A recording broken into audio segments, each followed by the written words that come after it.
नमस्कार दोस्तों, स्वागत है आपके अपने channel Buddha the art of life में। आज फिर मैं आपके लिए ज्ञान से भरी एक कहानी लेकर आया हूँ। ये कहानी है गौतम बुद्ध और एक दुखी भिखारी के बीच की बुद्ध मॉरल स्टोरी, जिससे जीवन का बहुत अच्छा ज्ञान मिलता है।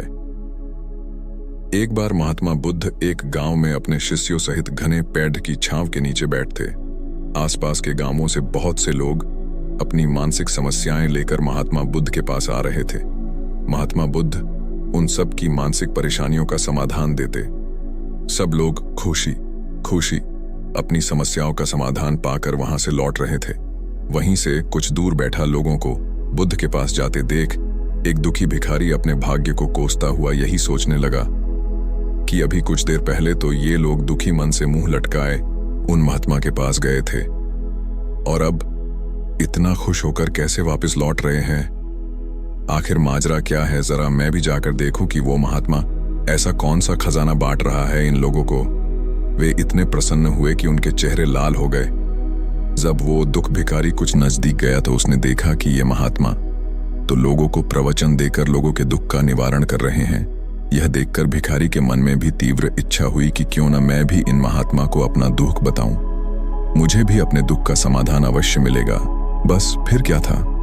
समाधान पाने की लालसा लिए भिखारी महात्मा बुद्ध के सामने पहुंचा और हाथ जोड़कर प्रणाम करते हुए बोला, हे महात्मा बुद्ध, मैं भी लोगों की मदद करना चाहता हूं। मुझे लोगों की मदद करने की बहुत इच्छा है, लेकिन मैं कैसे मदद कर सकता हूं। मैं बहुत गरीब हूं। मेरे पास ना तो पैसे हैं और ना ही कोई ऐसी चीज जिससे मैं किसी की मदद कर सकूं। मैं कोशिश करने पर भी किसी की मदद नहीं कर सकता। मुझे भगवान ने इतना गरीब क्यों बनाया। हे महात्मा, मुझ पर कुछ कृपा करो।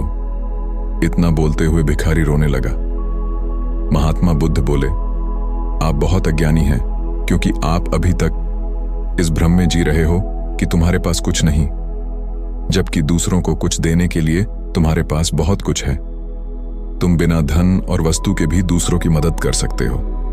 तुम्हारे पास जुबान है जिससे तुम मीठे शब्द बोलकर किसी के दुख की चेहरे पर मुस्कान ला सकते हो। इन्हीं शब्दों की ताकत से तुम किसी के भी टूटते हौसलों को फिर से मजबूत कर सकते हो। इन शब्दों की शक्ति से आप किसी के भी मन में सकारात्मक विचारधारा के बीज बो सकते हैं और उसे गलत रास्ते पर जाने से रोक सकते हैं। तुम्हारे दो हाथों से किसी भी कमजोर या लाचार व्यक्ति की सहायता कर सकते हो। आपके दो आंखें किसी अंधे को रास्ता दिखा सकते हैं। तुम किसी के लिए दुआ कर सकते हो। यह हो सकता है कि उनके बुरे काम फिर से हो जाएं। आप किसी के अच्छे स्वास्थ्य की कामना कर सकते हैं, लेकिन अज्ञानतावश तुम अब तक इस बात को समझ नहीं पाए और इस भ्रम में अब तक जीते रहे कि तुम्हारे पास मदद करने के लिए कुछ नहीं। किसी की मदद करने के लिए धन और वस्तु का होना अनिवार्य नहीं है। बिना धन और वस्तु के भी हम कई प्रकार से लोगों की मदद कर सकते हैं।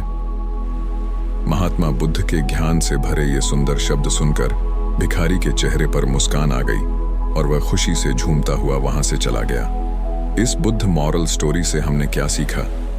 दोस्तों, महात्मा बुद्ध की इन बातों से बहुत कुछ सीखा गया। आजकल बहुत से लोग यह सोचकर दुखी होते हैं कि मेरे पास ये नहीं है, बल्कि जो आपके पास है उसी में संतुष्ट रहना सीखें और बिना मतलब के लोगों की मदद करें। इन्हीं से आपको परम सुख की प्राप्ति होगी। तो दोस्तों, यह बुद्ध मॉरल स्टोरी आपको कैसी लगी, जरूर बताना।